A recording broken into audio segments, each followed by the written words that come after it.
My name is Margaret, and I'm 72 years old. 3 weeks ago, my daughter believed I was nothing more than a confused elderly woman she could control. She had no idea how mistaken she was.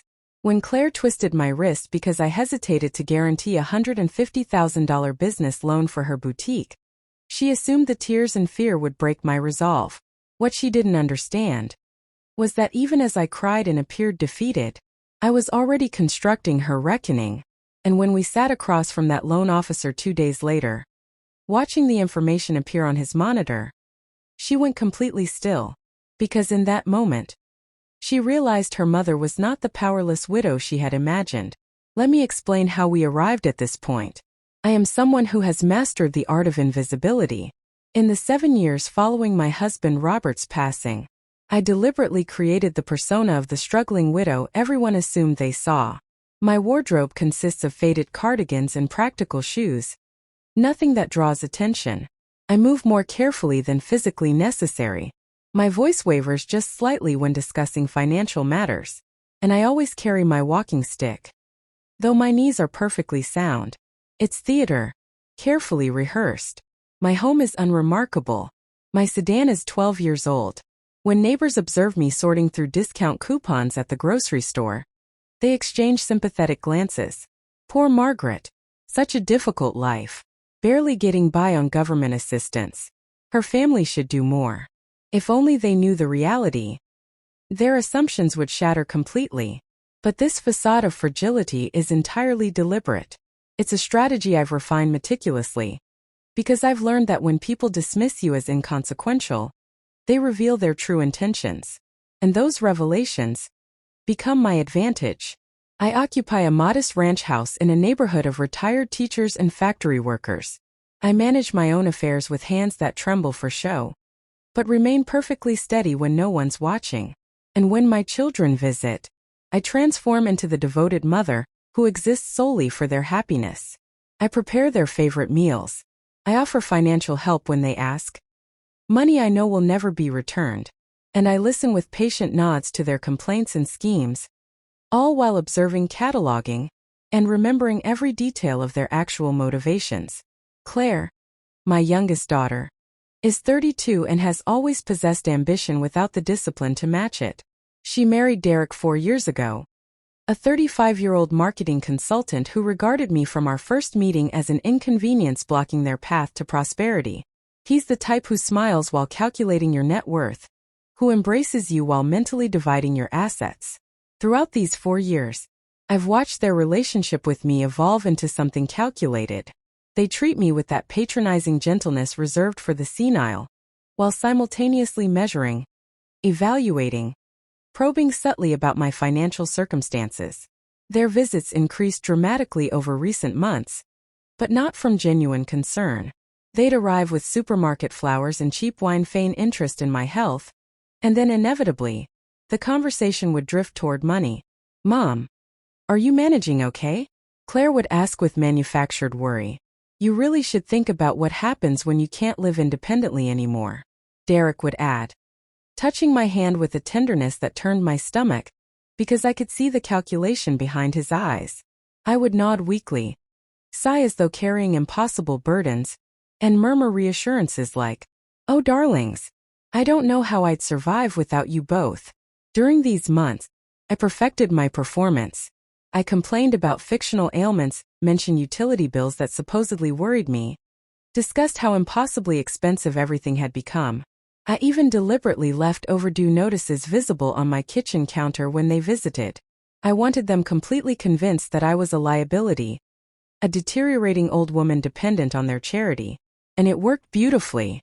Their expressions grew hungrier, their questions more pointed, their intentions increasingly transparent. But they didn't realize every word, every gesture, every subtle manipulation was being filed away in my memory as evidence for the perfect moment.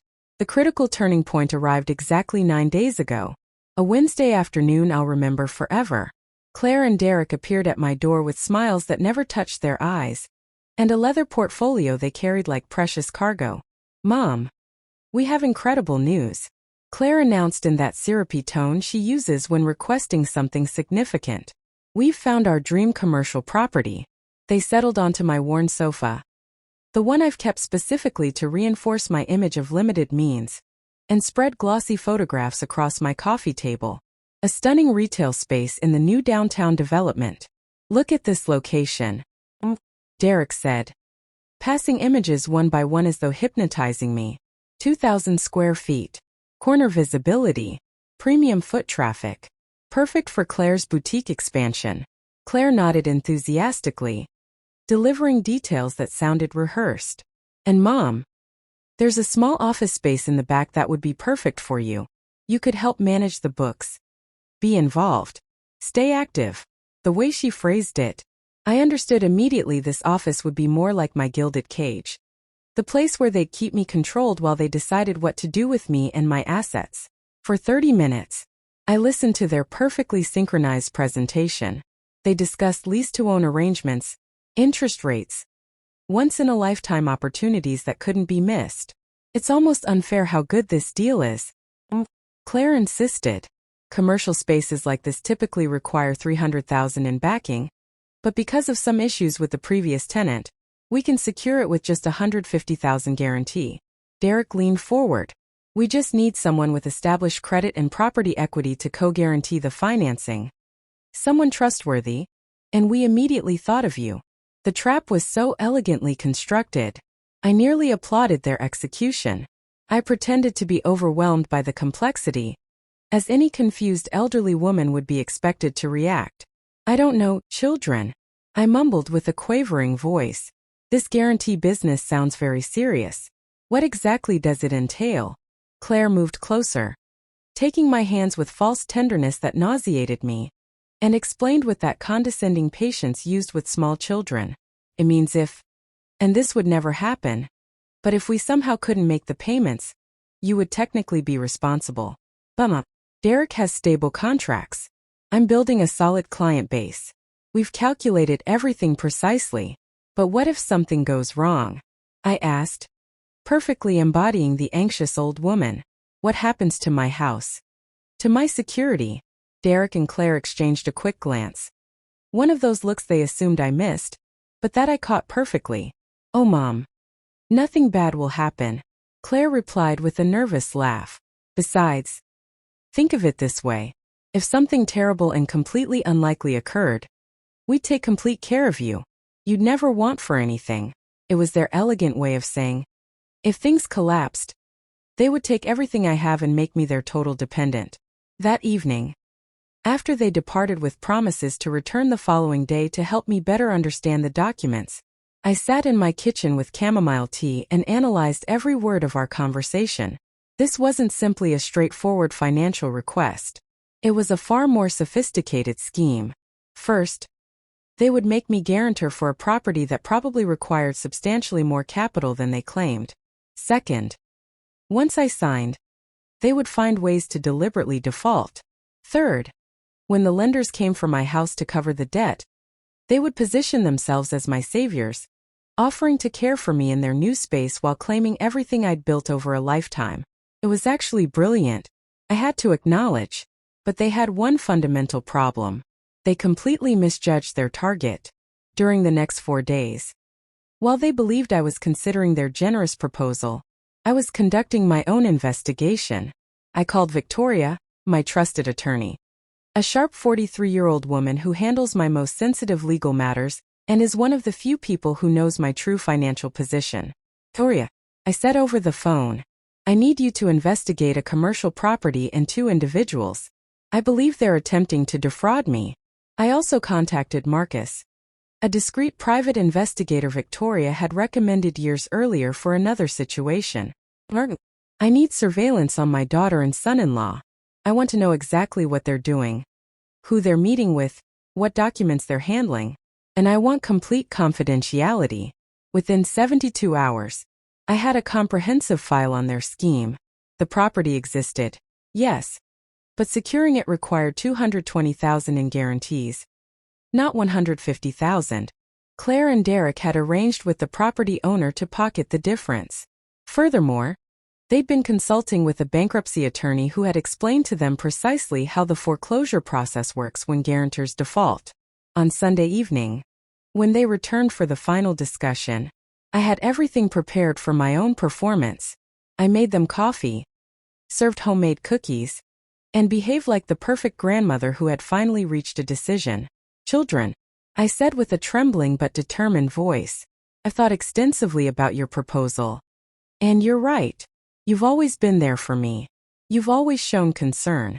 Their faces illuminated instantly, but I continued. "This is an enormous decision for someone my age. I need to review all the paperwork carefully, understand every clause." That's when Claire's mask began slipping. "Mom, we've already explained everything. There's nothing complicated.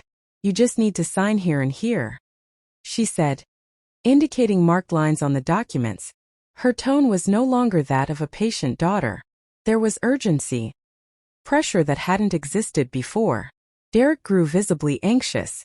"The property owner is pressuring us. Margaret, if we don't finalize this by Tuesday, we could lose everything." Lie after lie, pressure after pressure. "I understand the urgency, children," I replied, maintaining my soft voice.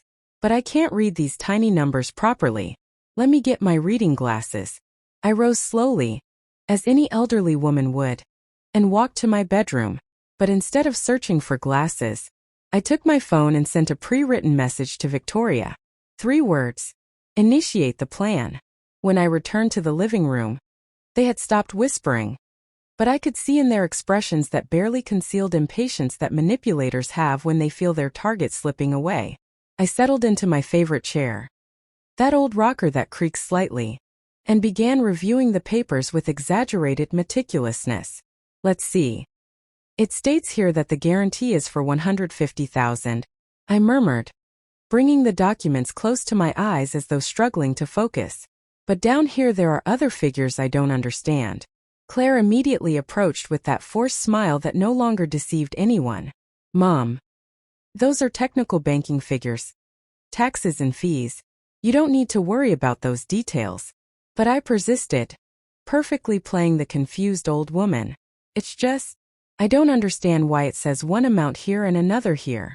In my day, when your father and I bought this house, the numbers were clearer." Derek intervened with that saccharine voice I had grown to detest. "Oh, Margaret, everything is more complicated now because of government regulations. The important thing is, we're handling everything." For the next 40 minutes, I maintained that dance of pretending to read, asking innocent questions, and appearing overwhelmed by the document complexity. But every question I posed was strategic, designed to make them reveal more details of their scheme. "And if you two divorce," I asked suddenly, as if this concern had just occurred to me, "what happens to the property and to me as guarantor?" The question caught them off guard. Claire stammered, "Mom, why would you ask that? We're perfectly happy."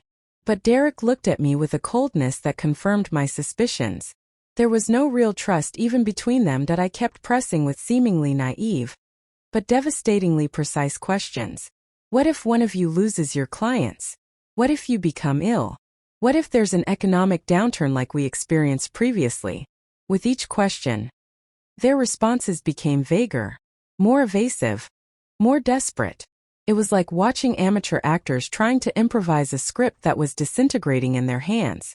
"Mom, you can't live constantly worrying about everything that could go wrong," Claire said. And for the first time, I heard genuine irritation in her voice. "You have to trust us." That's when I decided to play my first strong card. "Children," I said with a breaking voice, "I'm frightened. I'm a lonely old woman. And if something goes wrong, what becomes of me?" I allowed tears to well up in my eyes. Real tears. Because even though I was performing, the betrayal of my own daughter hurt me profoundly. This house is everything I have. If I lose it, I'll have nowhere to go. It was the perfect moment for any genuine child to comfort me, to embrace me, to assure me they would never leave me helpless. But Claire did none of that. Instead, she stood abruptly and began pacing my small living room like a caged animal. "Mom, you're being ridiculous. We're offering you the opportunity to be part of something meaningful, to be involved, to contribute." Her voice had risen in volume. and there was no trace of feigned patience remaining. But you always have to complicate things. You always have to be so negative. Derek tried to calm her. But I could see the panic in his eyes. They realized their perfect plan was crumbling. That's when Claire changed tactics and decided to play the emotional card. She approached my chair, knelt beside me, and took my hands with a tenderness so manufactured it made me want to recoil immediately. "Margaret," she said softly, "I understand your fears. It's natural for a woman your age to feel insecure." Every word was calculated to sound maternal, but the effect was opposite. "But think about it this way. We're your family. I'm your daughter. Your blood. Do you really think we would harm you?" It was perfect psychological manipulation, using my maternal love against me. Claire continued. "Think about being part of a thriving business. You could have purpose again. Your own workspace. A reason to get up every morning. You could spend your remaining years surrounded by family. Not here alone in this aging house that needs constant repairs." It was cruel how she weaponized my loneliness and my age. But what she didn't know was that every word was being recorded by the tiny device Victoria had installed in my locket. A necklace that appeared to be simple costume jewelry, but was actually sophisticated technology. I let the silence stretch for several seconds, as if deeply considering her words. Then I sighed heavily, as if I had made a painful but necessary decision. "You're right," I finally murmured. "I'm a foolish old woman who frightens too easily. You are my family. You're all I have in this world." I saw their faces relax immediately. Saw them exchange triumphant glances. They believed they had won. But I added, raising a trembling finger, "I need one more night to think about it. It's such a significant decision for my old mind." Claire was about to protest, but Derek put a hand on her arm to stop her. He was smarter. He understood that pushing too aggressively could ruin everything. "Oh, Margaret," he said with a radiant smile, "take whatever time you need. But remember, opportunities like this don't last forever." That night after they left, I immediately called Victoria. "I have everything I need from this initial phase," I said. "The recordings are perfect. Now I need you to prepare the second part of our plan." Victoria, who understood my true nature far better than my own children, laughed softly on the phone. "Margaret, sometimes you terrify me. But it also gives me tremendous satisfaction to watch you give these schemers exactly what they deserve." The next morning, Thursday, I sent a text message to Claire and Derek. "Children, I've made my decision. I'm ready to sign. Come whenever you're available." The response arrived in under 3 minutes. "Perfect, Mom. We'll be there within the hour." This is so exciting. I could imagine their jubilant faces, their celebratory embraces, their feeling of complete victory. If they had known what actually awaited them, they would have fled in the opposite direction. I spent that hour preparing meticulously. I put on my oldest gray cardigan, the one that made me look especially frail and helpless. I styled my hair carelessly, as an old woman who no longer concerns herself with appearance would. I even practiced my hand tremor and my hesitant walk. But inside, I was more alert and stronger than I had been in years. I was like a predator, waiting for the perfect moment to spring the trap. When Claire and Derek arrived that Thursday morning, they brought with them an almost manic energy that was nearly comical. They entered my house like conquerors claiming their territory, carrying folders, expensive pens, and even a bottle of champagne to celebrate. "Mom, what a beautiful morning," Derek exclaimed with a smile that stretched impossibly wide. "Today changes everything for all of us." Claire wore a crimson blazer she had never worn to my house before, as if celebrating her victory in advance.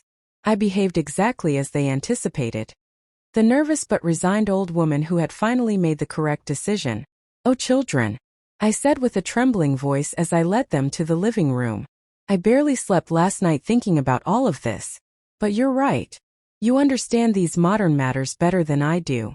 I served them coffee in my oldest mugs, the chipped ceramic ones I had specifically reserved for this occasion, reinforcing my image of a woman with limited resources and abundant worries. Derek spread the documents across my coffee table with the ceremony of someone about to sign a historic agreement. "Look, Mom. Everything is perfectly organized here. You just need to sign on these 4 pages that I've already marked with tabs." He pointed to the lines with a gold pen he had surely purchased especially for the occasion. "It's very simple. Just your signature and today's date. In under 10 minutes. This will all be complete," Claire added with that syrupy voice I was thoroughly tired of. "And then we can celebrate with a nice brunch. What do you think?" I took the first document with hands I pretended were shaking and began reading slowly, moving my lips like elderly people do when they concentrate intensely. "Let's see," I mumbled. "Says here that I commit to..." Oh, children. These complicated legal terms make me dizzy. It was a flawless performance of an old woman overwhelmed by legal language. But in reality, I was reading every clause with the precision of an experienced attorney. And what I saw confirmed all my suspicions. It wasn't just a simple guarantee, but a comprehensive liability agreement that included all my present and future assets. "Mom, you don't need to read all of that," Claire interrupted with an impatience she could no longer completely hide. "Trust us. We already reviewed everything with our attorney. It's standard. Completely routine."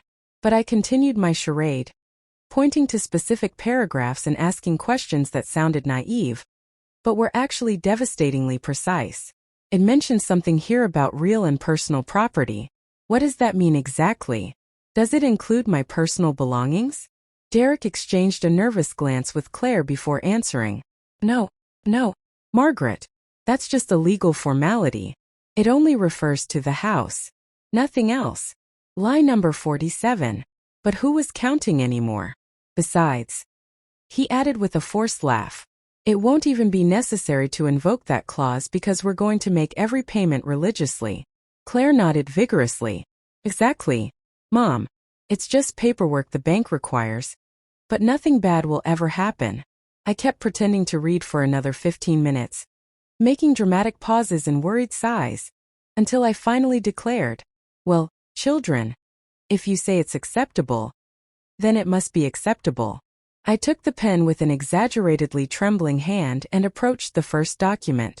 But just as I was about to sign, I stopped abruptly. "Oh, how silly of me," I exclaimed as if I had just remembered something crucial. "I can't sign without my proper reading glasses. These ones I'm wearing are for distance."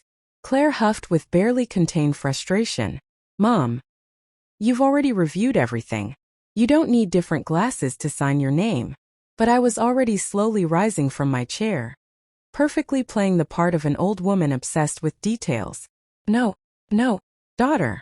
My doctor always tells me that to read fine print. I need my special glasses. Give me just a moment." I headed to my bedroom with slow, hesitant steps, listening to their desperate whispers behind me. Once in my room, I acted quickly. I sent a coded message to Victoria. For words. The fish are hooked. I also activated the second recording device I had hidden in my cardigan pocket, because I knew what was coming next would be the most crucial evidence of all. When I returned to the living room with my special glasses, which were actually identical to the ones I already wore, I found Derek nervously pacing while Claire compulsively checked her phone. "Sorry for the delay, children," I said in my sweetest elderly voice. "You know how us old folks are with our peculiarities." I sat down again and took the pen, approaching the first document. But then, as if it were a completely spontaneous thought, I looked up and met their eyes with a gaze full of feigned maternal love. "Before I sign," I said softly, "can you promise me something?" Their faces tensed immediately, as if sensing danger. "What is it, Mom?" Claire asked cautiously. "Promise me," I continued, my voice cracking with manufactured emotion, "that if anything goes wrong, if you have difficulty making payments, you'll tell me immediately. I don't want you suffering in silence." Trying to protect me. It was the perfect trap. Any genuine child would have used that moment to truly reassure their mother, to guarantee they would never let her down. But these two manipulators fell directly into my net. Derek was the first to respond, and his words were pure gold for my recording. "Oh, Margaret. Of course. But honestly, if we did encounter financial difficulties, you'd be much better off involved with us in the business than here alone." Claire complimented the statement with a brutal honesty that chilled my blood. Exactly, Mom. And if for some reason we had to use your house as collateral, we'd take complete care of you. We'd provide you a place to stay. And you'd never lack food or support. There it was. The full confession of their real intentions. Not only did they plan to use my house as collateral, knowing they intended to default, but they had already calculated turning me into their total dependent once they took everything from me. It was a diabolical plan of servitude disguised as filial love, but I maintained my expression of an old woman moved by their generosity and murmured, "Oh children, you're so good to me. I don't know what I would do without you." Finally, with great ceremony and feigned trembling hands, I signed the first document, then the second, and when I reached the third, the most significant one, the one that made me fully responsible for the debt, I made a dramatic pause. "This last paper looks more complicated," I observed. "Are you certain it's necessary?" The desperation in their eyes was almost tangible. "Yes, Mom," they said almost simultaneously. "It's the most important one of all." I signed the third document as well. And the fourth. And the moment I wrote the date, Claire and Derek literally sighed with relief. Derek exclaimed, gathering the papers as if they were winning lottery tickets. "It's all finalized." Claire hugged me with an effusiveness that nauseated me.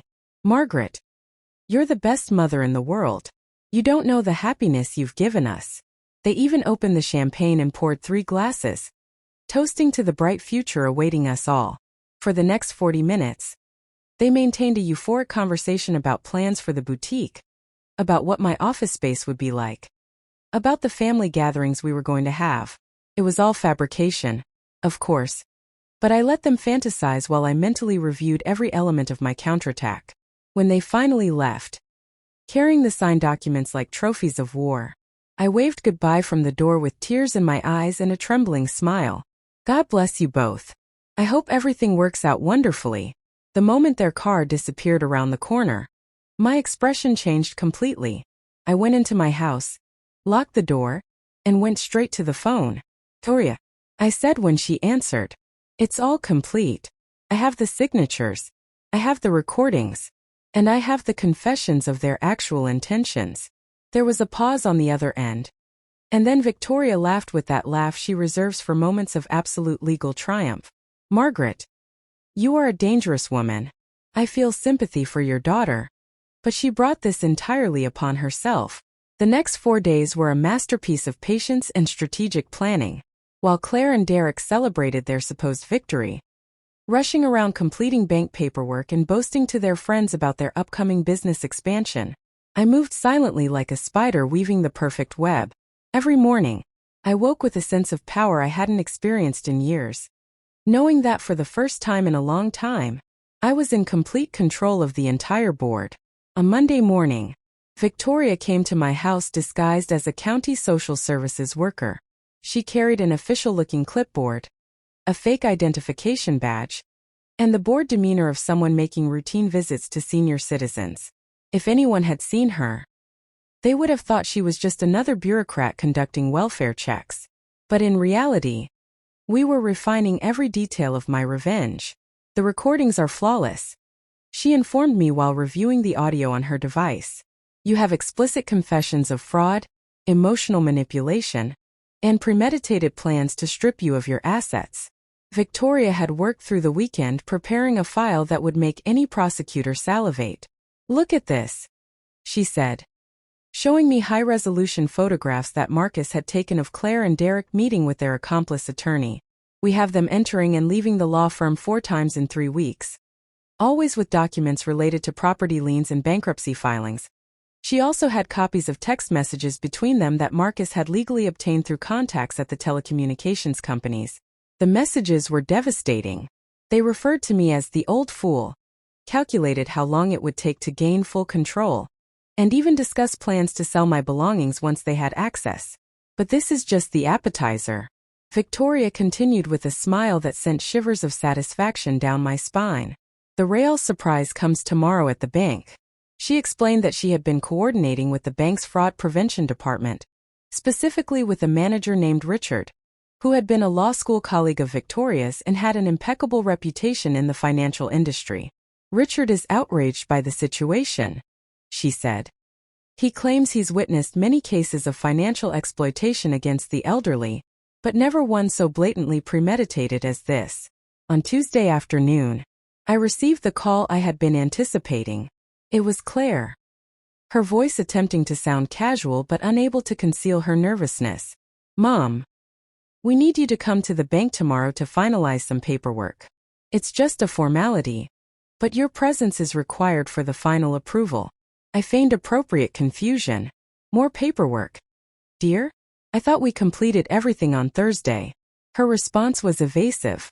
Yes, but the bank needs to verify some details with you directly.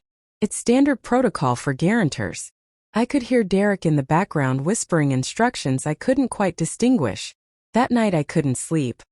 But not from anxiety, from pure anticipation. It was like the night before a long-awaited performance. But instead of applause, I was going to receive justice. I woke early, dressed carefully in my most convincing elderly woman attire, practiced my expressions of confusion and my hesitant walk. I even applied makeup to look paler and more fragile. Every detail mattered. Because I knew this would be the most crucial performance of my life. At 9:30 on Wednesday morning, Derek arrived to collect me. He came alone because, as he explained, Claire had an important meeting with a potential investor she couldn't reschedule. An obvious lie. She was probably too anxious to face what they believed would be the final formality of their scheme. During the drive to the bank, Derek tried to prepare me for what was coming. "Margaret, the manager is going to ask you some questions about your financial situation. Just answer honestly. Don't try to embellish anything or hide information." "What kind of questions, Derek?" I asked in an innocent voice. "Oh, standard things. How much savings you have. If you have other debts. If you understand the responsibilities of being a guarantor. It's bank protocol. Nothing personal." What Derek didn't realize was that those questions were exactly the ones I had suggested to Richard, designed specifically to create the perfect moment for my revelation. "And if I don't know how to answer something?" I pressed. "Don't worry, Margaret. I'll be right there to help you with anything you don't understand." When we arrived at the bank, Richard was waiting for us in his office. He was a distinguished man in his late 50s with that authoritative presence that inspires immediate confidence. His office was perfectly arranged for the occasion. Organized documents, computer monitor positioned strategically, and an atmosphere of professional seriousness that made Derek visibly more nervous. "Good morning, Mrs. Margaret." Richard greeted me with perfect courtesy. "It's a pleasure to finally meet you. I've heard quite a bit about you." The meeting began routinely, with Richard explaining the terms of the guarantee and the responsibilities of a cosigner. I perfectly played the part of the overwhelmed but cooperative old woman, asking basic questions and showing appropriate confusion at technical terms. Derek constantly intervened, trying to accelerate the process and minimize any complications. "Margaret understands everything perfectly," he would say whenever I paused to process information. It was then that Richard asked the crucial question. "Mrs. Margaret, to complete this process, I need to verify your current financial situation. Could you provide me with information about your bank accounts and assets?" Derek tensed immediately. "Is that really necessary?" he asked. "She's a simple retiree on a fixed income. She doesn't have much to declare." Richard looked at him with a seriousness that would have intimidated anyone. "Sir, when someone becomes a guarantor for such a substantial amount, the bank is required by federal law to verify their actual financial capacity to fulfill the obligation." "Oh," I replied with a trembling voice, pretending to be nervous about having to reveal my modest resources. "I don't have much. But I can show you what I have."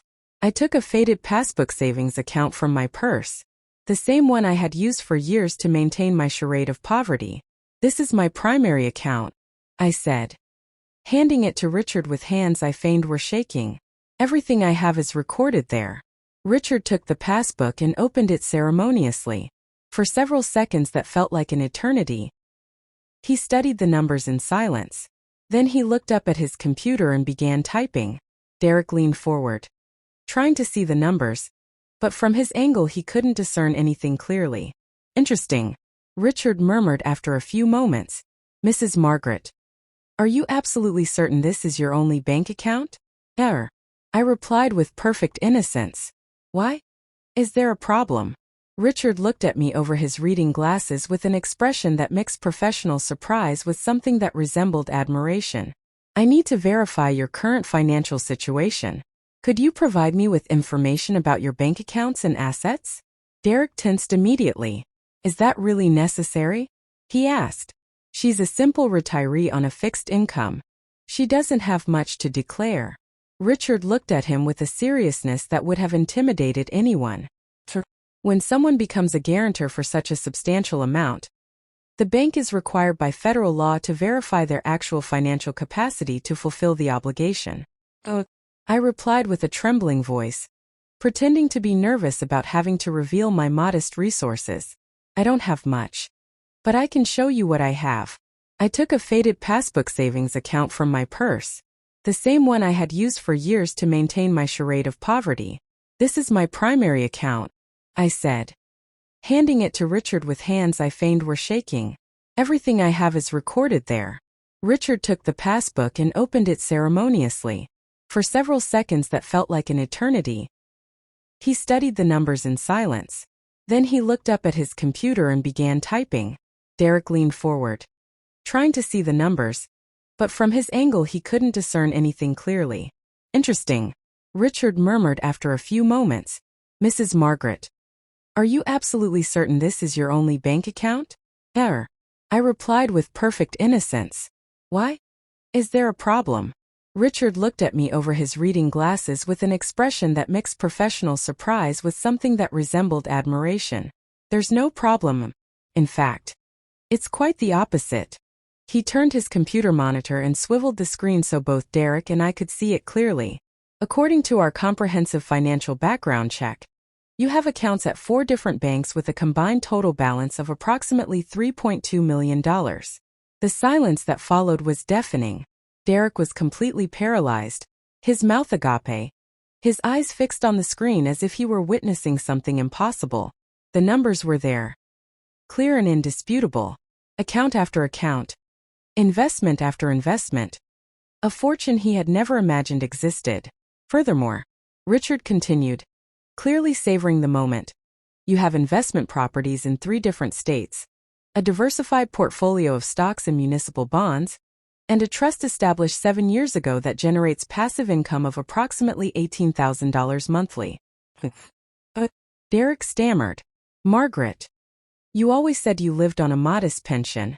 You complained about grocery prices, about utility bills, about not having enough money. His voice cracked on the last word, as if he finally understood the magnitude of his error. Richard intervened with a professional smile that had a dangerous edge. Sir, your mother-in-law is what we call a discreet wealth manager. There are many elderly individuals who prefer to maintain a low profile regarding their true financial circumstances. It's actually quite wise, given the prevalence of financial exploitation targeting seniors.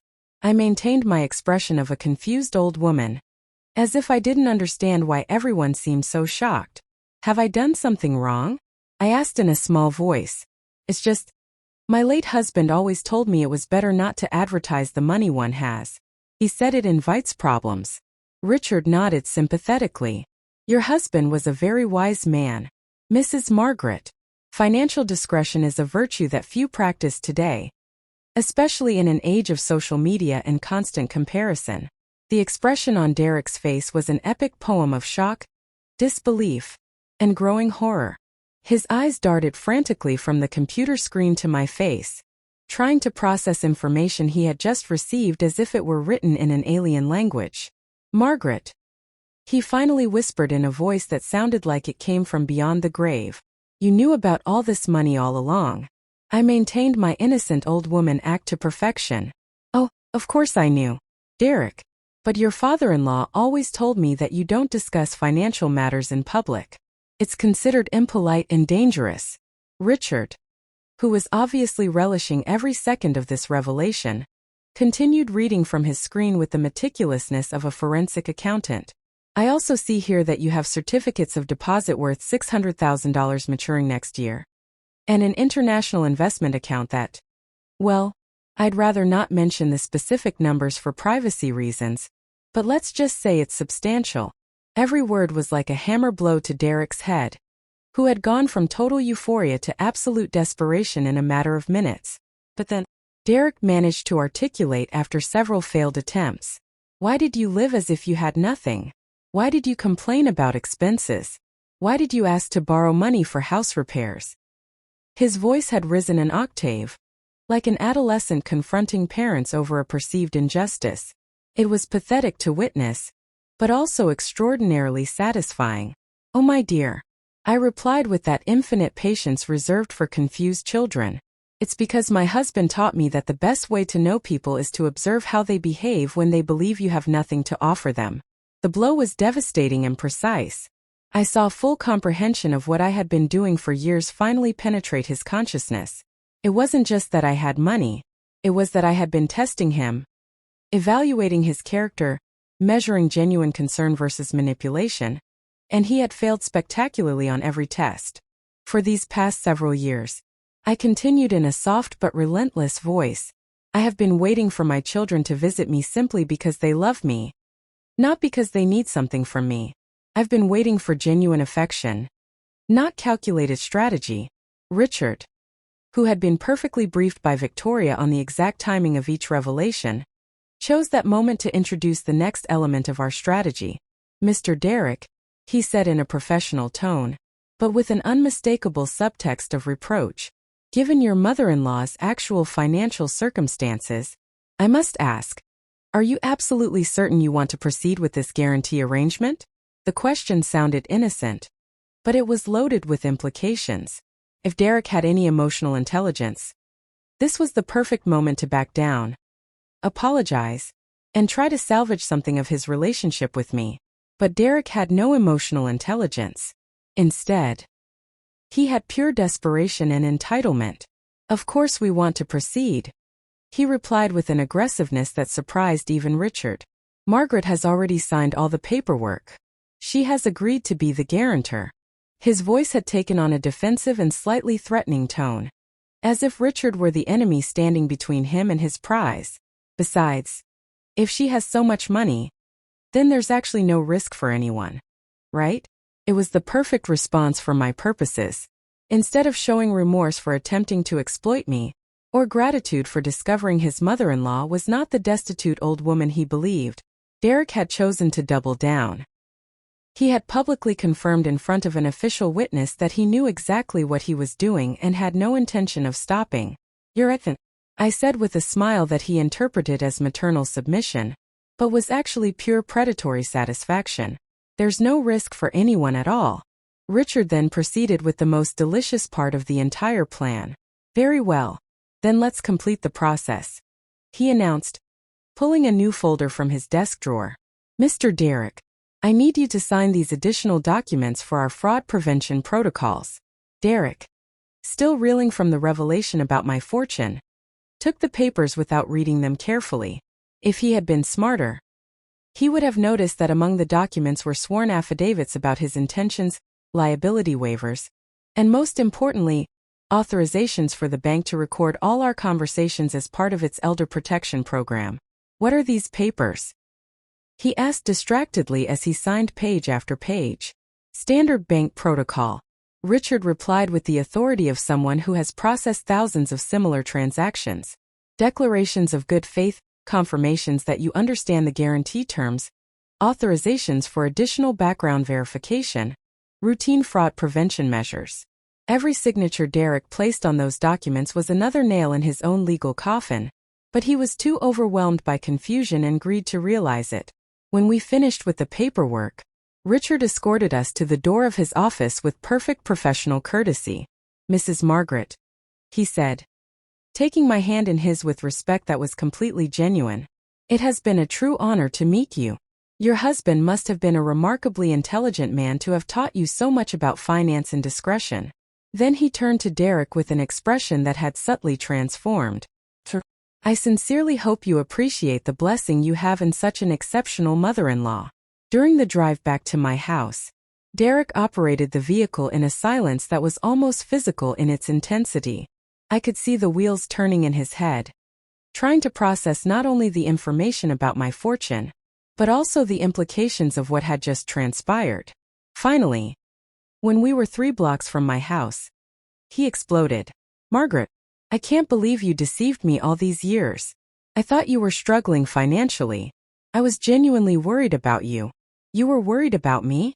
I asked, my voice maintaining its soft tone, but having acquired an edge he had never heard before. "Is that why you and Claire came to pressure me into guaranteeing a loan for a business you can't actually afford? Is that your way of showing concern?" For the first time in this entire charade, I had directly confronted his manipulation, and the effect was immediate. Derek turned as white as a ghost. "Margaret, I was very stressed. The business opportunity seemed perfect." His voice disintegrated into pathetic stutters. I thought you genuinely needed our help. That being alone in that old house wasn't good for you." Each excuse sounded more desperate than the last. "And Claire and I thought that being involved in the business would give you purpose in your final years." "My final years," I repeated slowly, savoring the words.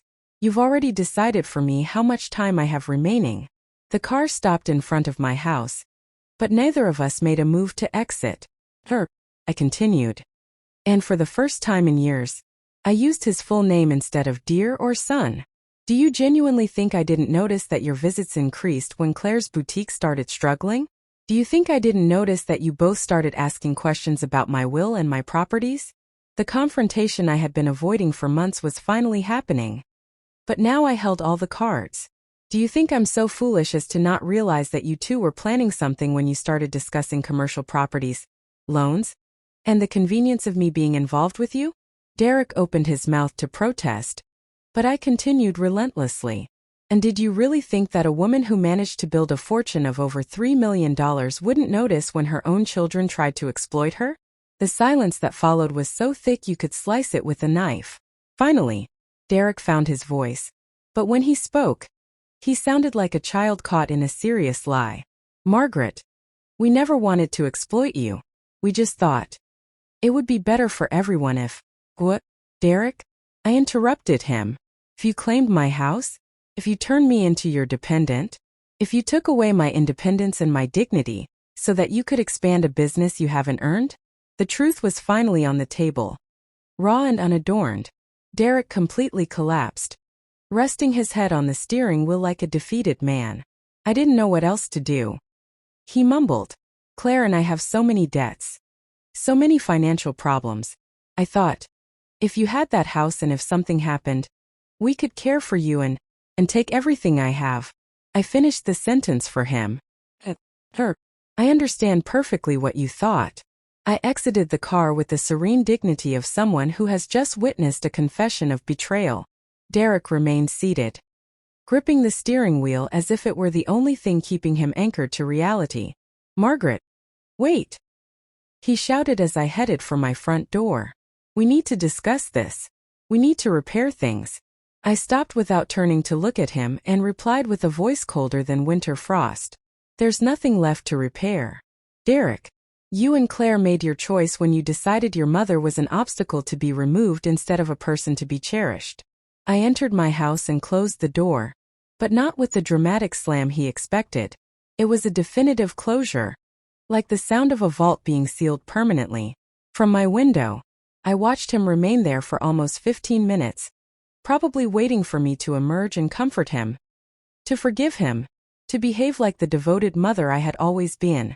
But that woman had died the moment my wrist was twisted. The woman who remained was someone completely different. As soon as his car disappeared around the corner, I dialed Victoria's number. "Phase 1 is complete," I informed her. "I have his full confession recorded. I have his shock documented when confronting my real finances. And I have his confirmation that he intends to proceed with the exploitation despite knowing the truth." Victoria laughed. That formidable laugh of hers. "Margaret, you're more ruthless than any attorney I know. Now comes the genuinely satisfying part. For the next 72 hours, Claire and Derek lived in a bubble of denial and self-deception that was fascinating to observe from a distance. Marcus, my private investigator, kept me informed of all their movements. They've decided to proceed with the business loan as if nothing significant happened, Marcus reported. As if discovering your fortune was simply an interesting but irrelevant detail to their plans. They're behaving like they won the lottery. He continued. Yesterday they went to a high-end furniture showroom and spent $6,000 on office equipment. All on credit. Naturally, on Thursday afternoon, Jessica had the audacity to call me. Her voice was a toxic blend of false concern and calculated manipulation. Margaret, I'm so worried about you. Derek came home very upset after the bank visit. He says you're angry with us. I feigned perfect confusion. Angry? No, Claire dear. I'm not angry. I'm just surprised that you want to proceed with the business loan now that you know I'm not the struggling old woman you believed I was. Claire stammered for several seconds before replying. It's just, Margaret. The money doesn't change anything between us. We love you the same. Whether you have much or little. It was such a blatant fabrication that I almost wanted to applaud her audacity. I replied with venomous sweetness. True love isn't measured in bank accounts. That's why I'm confident that if I were genuinely impoverished like you believed, you would have loved and supported me exactly the same, correct? The question left her speechless. Because we both knew the real answer. If I had genuinely been the destitute old woman they imagined, they would have never offered me involvement in their business. They would have left me to deteriorate in my old house while they enjoyed their upgraded lifestyle. Of course we would. She finally managed to say. But her voice sounded as hollow as an empty barrel. We've always been willing to support you. On Friday evening, I received a visit I had been anticipating. It was Claire. But this time she came alone and with a completely different demeanor. She was no longer the manipulative daughter of previous days. Now she was a desperate woman who had finally understood the magnitude of her mistake. Mom, she said from the doorway. Can we talk? Please? Her voice was that of a frightened child. Not the adult who had orchestrated this entire scheme. I let her in. But this time I didn't offer tea or snacks. I didn't gesture to the sofa or make any sign of maternal hospitality. I simply sat in my favorite chair and waited for her to speak first. Mom. She began with a breaking voice. I know I made terrible mistakes. I know I hurt you. I lied to you. I tried to take advantage of you. Each word emerged as if tearing pieces from her soul. But you need to understand. I was desperate. Derek and I have enormous debts. We're about to lose our apartment. And I thought. You thought what, Claire? I interrupted her with a voice I didn't recognize as my own. Did you think I was a foolish old woman you could manipulate?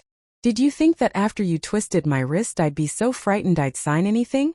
Or did you think that after years of visiting only when you needed money, I wouldn't notice your true intentions? Each question was a verbal slap. And she flinched with each one. No, Mom. I do love you, she protested weakly. I've always loved you. It's just the circumstances. The circumstances. I repeated with infinite contempt. Claire. For the last 7 years since your father died, you have visited me exactly 29 times. And on 26 of those visits, you ended up requesting money. Do you genuinely want me to believe that's love? The numbers were devastatingly precise because I had kept an exact count of every interaction. But I always intended to repay you, she said with growing desperation. Things have been difficult. But I always thought that when our situation improved. Claire. I interrupted again. You have borrowed $22,000 in 7 years. You have never repaid a single cent. You have never asked how I'm truly doing. What I need. If I'm lonely or frightened. You only appear when your credit cards are declined. The silence that followed was painful for both of us, but for completely different reasons. She suffered because she finally understood how she had failed as a daughter. I suffered because I had finally verbalized years of accumulated pain and disappointment.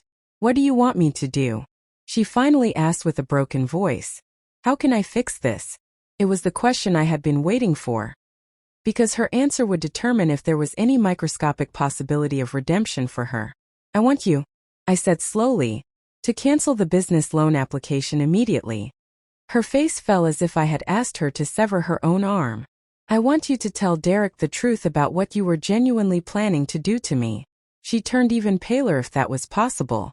And I want you to seek professional help for your financial problems instead of attempting to steal from your mother. Each demand was reasonable and achievable, but to her they sounded like death sentences. Mom, you can't ask me to do that, she protested with a desperation bordering on hysteria.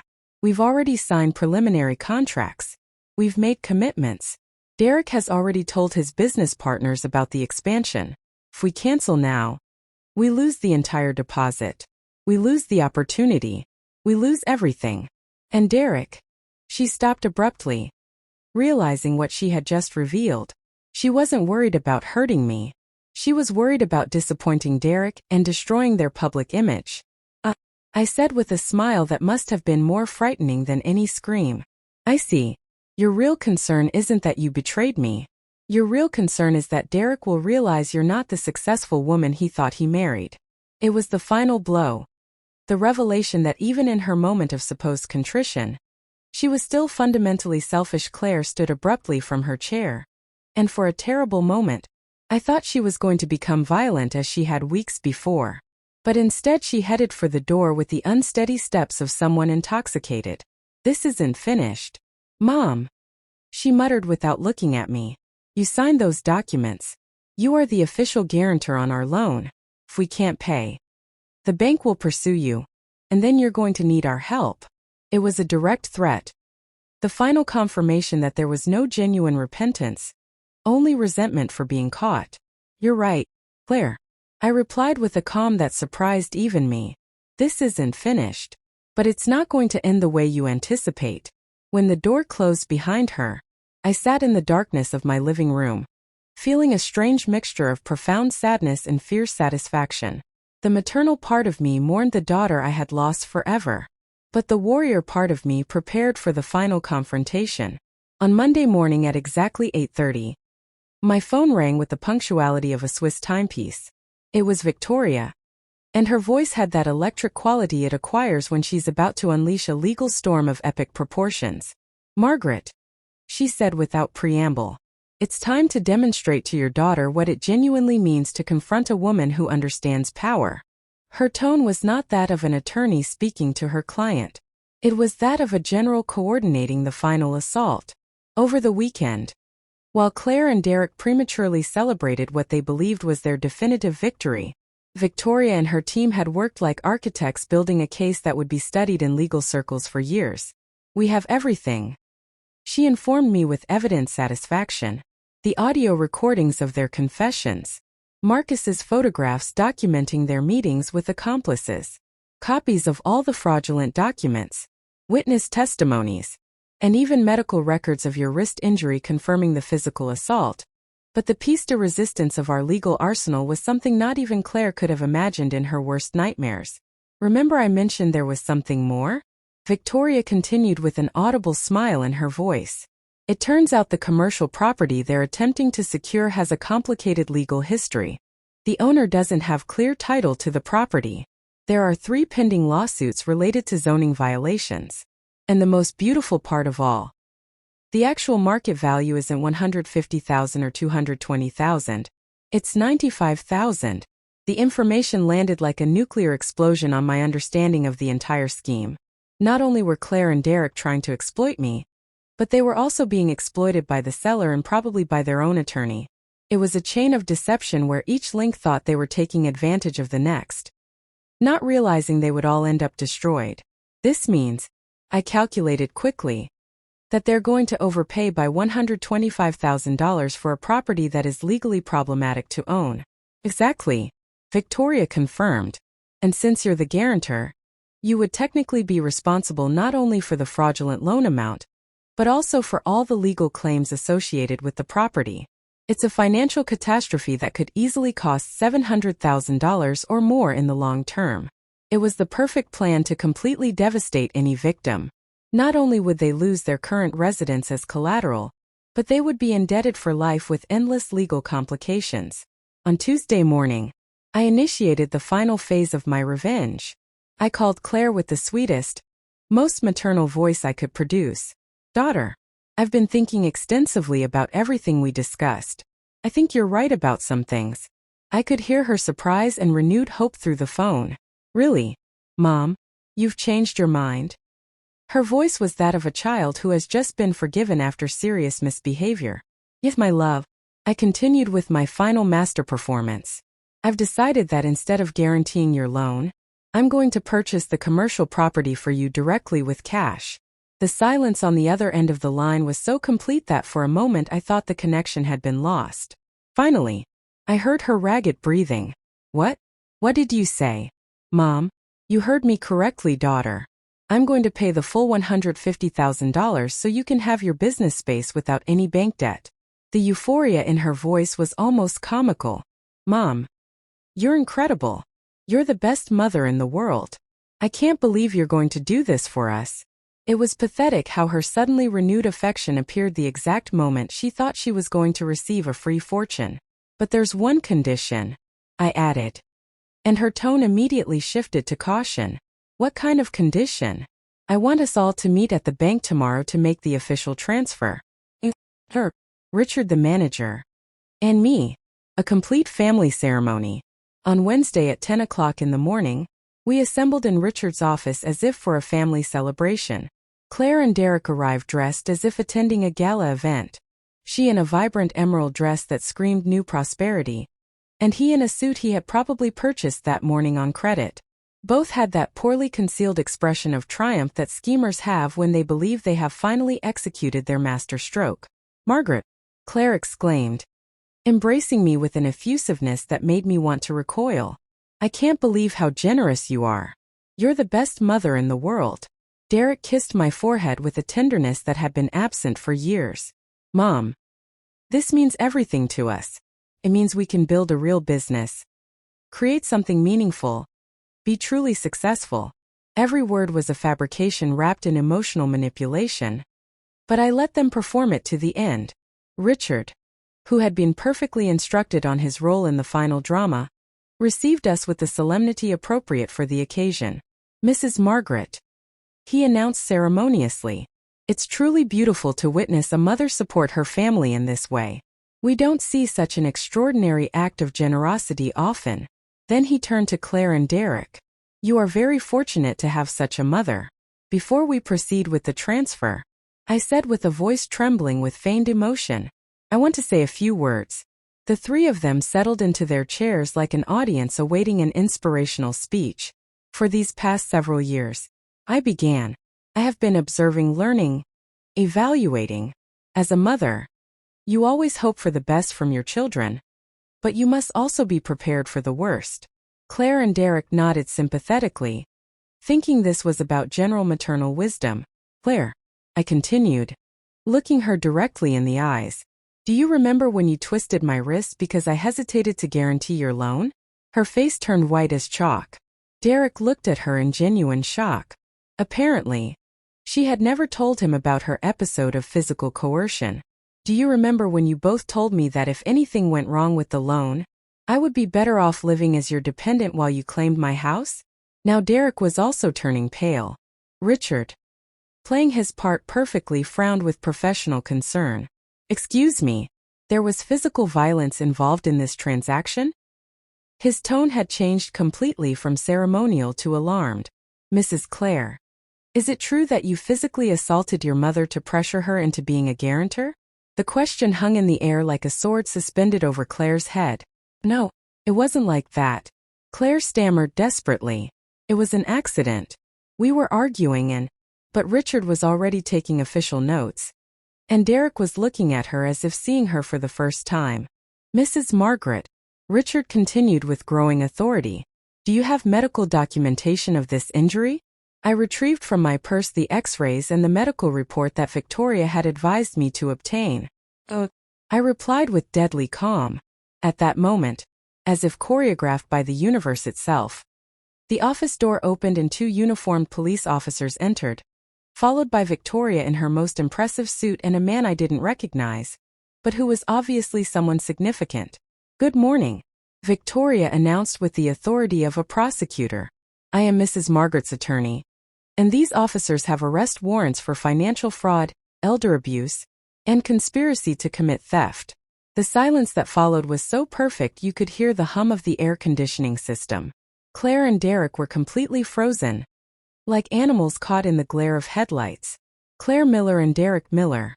The taller officer said, "You are under arrest for conspiracy to commit financial fraud against a senior citizen, extortion, and in Ms. Miller's case, physical assault against a vulnerable person." The moment the handcuffs closed around Claire's wrists was poetically perfect. The metallic click echoed in the office like a bell of justice, and I watched her face cycle through all the stages: shock, denial, horror, comprehension, and finally a desperation so deep it almost made me feel pity. Almost. "Mom!"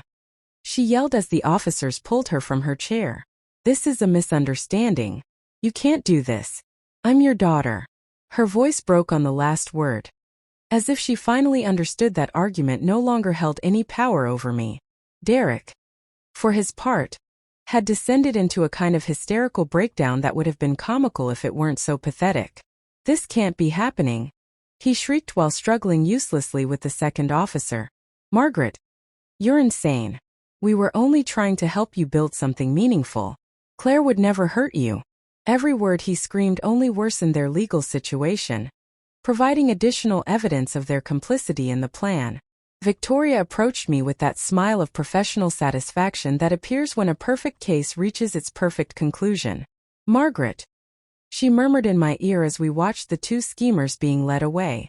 "This will be studied in legal courses as the definitive case of poetic justice. Not only did we arrest them for what they attempted to do to you, but we saved them from falling into an even bigger fraud with that problematic property." It was true. In a delicious irony, my revenge had also been their salvation from an even worse financial disaster. The man who had entered with Victoria introduced himself as Detective Samuel Rodriguez, a specialist in crimes against the elderly. "Mrs. Margaret," he said with a genuine respect that warmed my vengeful heart, "your case is going to help dozens of other victims. The recordings you obtained, the patience with which you documented every aspect of the fraud, the way you allowed them to completely incriminate themselves, it's professional-level investigation work." His words made me realize that my suffering had served a greater purpose. After Claire and Derek were taken away, Richard, Victoria, and I remained alone in the office. The contrast between the current tranquility and the chaos of minutes before was surreal. "Now comes the genuinely interesting part," Victoria announced, opening a folder she had brought with her. "While investigating your case, we discovered that Claire and Derek have been executing similar schemes for years. You weren't their first victim. You were just their most substantial target." The revelation struck me like a physical blow. "What do you mean?" I asked, though part of me already knew the answer. Victoria spread photographs and documents across Richard's desk. Derek's elderly aunt, an 84-year-old woman with early-stage dementia, loaned them $60,000 for what they claimed was a medical emergency. Claire's former employer, a 73-year-old widower, was pressured into guaranteeing a vehicle loan they never paid. There was more. An elderly neighbor was convinced to loan them $18,000 for supposed business startup costs that never materialized. Derek's godmother gave them $35,000 for what they claimed was an investment opportunity that never existed. It was a systematic pattern of exploiting vulnerable seniors, a criminal career that had been progressing for years while I thought I simply had a daughter with financial difficulties. Richard, who had remained silent during this revelation, finally spoke. "Mrs. Margaret, what you did wasn't just protecting yourself. You stopped a criminal operation that would have continued victimizing elderly people for years." His words made me understand that my personal revenge had evolved into something far larger: genuine social justice. In the following weeks, as the case unfolded in the courts, I became something I had never anticipated: a symbol of resistance for vulnerable adults. The media discovered the story and transformed it into a modern legend. The grandmother who outsmarted the fraudsters. 72-year-old widow proves wisdom conquers greed. The perfect counterstrike. How one senior citizen defeated her own con artist daughter. Interview requests arrived in an avalanche. Television producers, journalists, documentary filmmakers. Everyone wanted to know the details of how I had managed to construct the perfect trap. But what I was most proud of wasn't the attention. It was the gratitude calls. Seniors from across the country contacted me to share their own stories of financial abuse by family members, inspired by my example to fight back. 4 months after the arrest, I received a call that would change the remainder of my life. It was a representative from a national organization for elder protection informing me that I had been selected to receive the National Advocate Award for my contribution to the protection of vulnerable older adults. "Mrs. Margaret," she said with an emotional voice, "your case has inspired legislative changes in elder protection laws and has given hope to thousands of victims of family abuse." The award ceremony was surreal.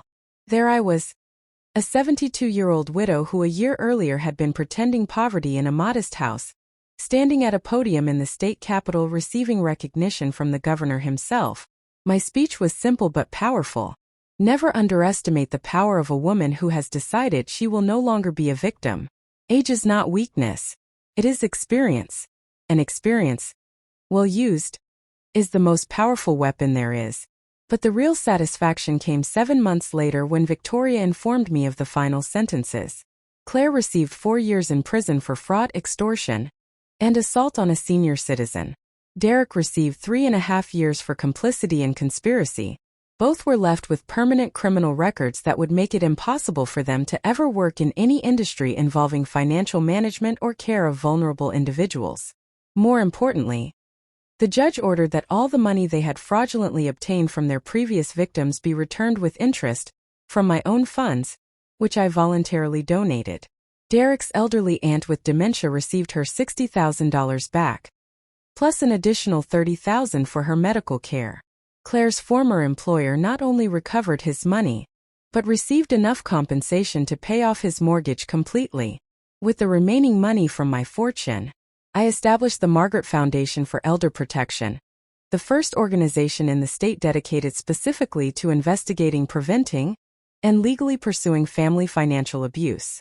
Victoria became the legal director, Marcus became the director of investigations, and Richard became the financial director. It was a perfect team of individuals who had witnessed the darkest side of human nature and had decided to fight against it. 1 year after the arrest, I was sitting in my new office, no larger than my old living room, but with a view of a beautiful garden where victims of financial abuse came to receive free legal advice. On the wall hung my national award, but also photographs of the 42 families we had helped recover over $2.3 million stolen by family schemers. That afternoon, while reviewing new cases, my phone rang. It was a 68-year-old woman named Patricia, whose son had started pressuring her to sell her house and move into an assisted living facility for her own good. Her story was chillingly familiar.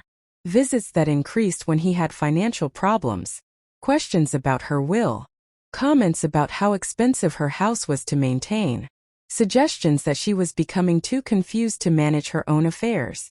"Mrs. Margaret," she said with a trembling voice, "I heard your story on a podcast. I think my son is trying to do the same thing your daughter did." "Tricia," I replied with the firm voice of someone who has walked through that fire and emerged victorious. "You've called the right place. And you've called just in time. Right now. Your son believes you're an easy victim. We're going to teach him that he is completely wrong." As I listened to the details of her situation, I felt that familiar sense of power and purpose. It was time to hunt again. Victoria joined me in my office an hour later, and we began strategizing Patricia's case. The pattern was remarkably similar to my own experience. A seemingly concerned child, increasing financial pressure, subtle manipulation disguised as care. "This is going to be another beautiful case," Victoria said, already making notes. "The recordings will be crucial. We'll need Marcus to document everything." Over the next 3 months, we helped Patricia execute a similar strategy to mine. She played the confused elderly woman while we documented every manipulation, every lie, every attempt to coerce her into signing away her assets. When her son finally pushed too hard, demanding she sign power of attorney documents at a lawyer's office, we were ready. The look on his face when the police arrived was remarkably similar to Claire's expression. Shock. Disbelief. The sudden understanding that he had been outsmarted by the very person he had underestimated. Patricia's case became our second major victory. Her son received 3 years for attempted exploitation. Patricia not only kept her house, but became a volunteer advocate for our foundation, helping other seniors recognize the warning signs of family financial abuse. By the second year of the foundation's operation, we had handled over 80 cases. Not all resulted in criminal charges, but every single victim we worked with was able to protect their assets and understand their rights. The patterns were remarkably consistent. Adult children with financial problems, subtle questions about assets and wills, increasing pressure disguised as concern, isolation tactics designed to separate the elderly person from other family members or friends who might notice the manipulation. But what surprised me most was discovering how common this was. For every case we handled, there were probably dozens more where victims never reported, never fought back, never realized they had options. During a television interview in my third year running the foundation, the host asked me a question that made me pause. "Mrs. Margaret, don't you ever regret what happened with your daughter? Don't you wish things had turned out differently?" I considered the question carefully before responding. Of course I wish my daughter had been the person I hoped she would be. Of course I wish she had visited me out of love rather than greed. But I don't regret protecting myself. And I don't regret using my experience to help others. The truth is, I continued, my daughter taught me something valuable. She taught me that sometimes the people who should protect us are the ones we most need protection from. And she taught me that age doesn't have to mean vulnerability. It can mean wisdom. It can mean strength. The interview went viral. Millions of views. Thousands of comments from people sharing their own experiences with family financial abuse. And dozens of new cases referred to our foundation. On the 4th anniversary of my daughter's arrest, I received a letter. It was from Claire. Written from prison. The letter was 3 pages long. An apology. An explanation. A plea for understanding and eventual forgiveness. She wrote about the financial pressure she and Derek had faced. About the desperation that had driven their decisions. About how she had convinced herself that what they were doing wasn't really wrong. Because family takes care of family. And eventually I would benefit from their success. She wrote about the therapy she had been receiving in prison. About finally understanding the magnitude of what she had done. About the shame and regret that consumed her daily. And she wrote about hope. Hope that someday, perhaps years from now, we might be able to have some kind of relationship again. I read the letter 3 times. Each time, I felt a different emotion. Anger, sadness, pity, confusion. I showed the letter to Victoria during our weekly strategy meeting. "What do you think I should do?" I asked. Victoria read it carefully before responding. "That's not a legal question, Margaret. That's a personal one. Only you can decide if forgiveness is something you're capable of. Or even interested in." I sat with the letter for 2 weeks, thinking about it constantly. Finally, I wrote a response. "Claire," I began. "I received your letter. I appreciate that you've taken the time to reflect on your actions and their consequences. I want you to understand something. What you did to me wasn't just about money. It was about trust. It was about the fundamental relationship between a mother and daughter. You didn't just try to steal my assets. You tried to steal my dignity, my independence, my autonomy. However," continued, "I also want you to know that I don't hate you. I'm disappointed. I'm hurt. But I don't hate you. When you're released from prison, if you genuinely want to rebuild some form of relationship, I'm willing to consider it. But it will be on my terms. It will require complete honesty, complete accountability, and complete respect for my boundaries." I sealed the letter and mailed it. I didn't know if it was the right decision. I didn't know if forgiveness was even possible. But I knew that holding on to anger forever wasn't healthy either. 6 months later, Claire was released on parole. She called me, tentatively, nervously. "Mom," she said, her voice small and uncertain. "I received your letter. Thank you for responding. Thank you for not completely closing the door." We met for coffee at a neutral location. A cafe downtown that neither of us had been to before. Victoria insisted on being present. sitting at a nearby table as a silent witness and protection. Claire looked different. Older. Worn down. The confident, manipulative woman who had tried to defraud me was gone. In her place was someone who appeared genuinely broken and attempting to rebuild. We talked for 2 hours. About her time in prison. About the therapy she continued attending. About the job she had found at a nonprofit organization helping at-risk youth. About Derek, who she had divorced while incarcerated. And we talked about us. About what might be possible going forward. I'm not asking for everything to go back to how it was, Claire said at one point, tears streaming down her face. I know that's impossible. I just want you to know that I'm genuinely sorry, and I want the chance to prove that I can be a better person, a better daughter. I looked at her for a long moment, evaluating, assessing, trying to determine if this remorse was genuine or another manipulation. Finally, I spoke.